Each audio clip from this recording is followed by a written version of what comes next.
Hasto Kristianto enggan berkomentar terkait rencana P3 yang tidak menutup opsi bergabung dengan koalisi pemenang Pilpres. Hasto bilang pihaknya sudah menerima klarifikasi P3 maupun Sandiaga Uno terkait opsi tersebut.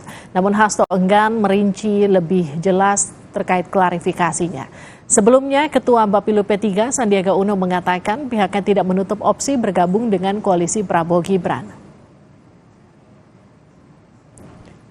Itu sudah diklarifikasi oleh Pak Sandi dan juga dari P3 bahwa pernyataan tersebut tidak ada kaitannya dengan penggunaan hak angket.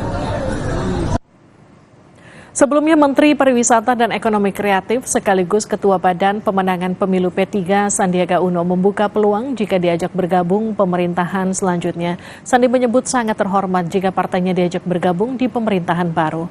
Ketua Bapilu P3 Sandiaga Uno menjelaskan saat ini P3 mendukung pemerintahan Jokowi Ma'ruf. Namun Sandi menyebut akan ada proses yang harus ditempuh sebelum bergabung ke pemerintah selanjutnya. Meski demikian, Sandi mengakui posisi menteri adalah hak prerogatif presiden terpilih.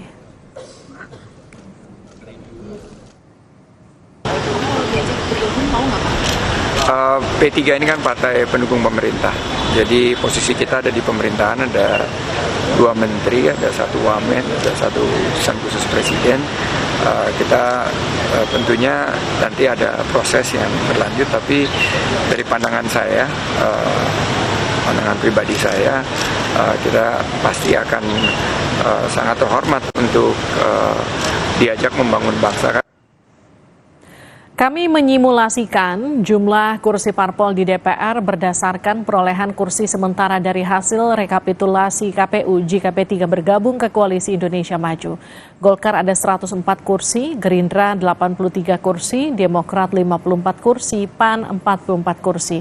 Jika tanpa P3, jumlah kursi Koalisi Indonesia Maju 285 kursi atau 49%. Jika P3 yang punya 9 kursi di DPR bergabung, maka total jumlah kursi Koalisi Indonesia Maju menjadi 294 kursi atau 50,69% dari total kursi DPR.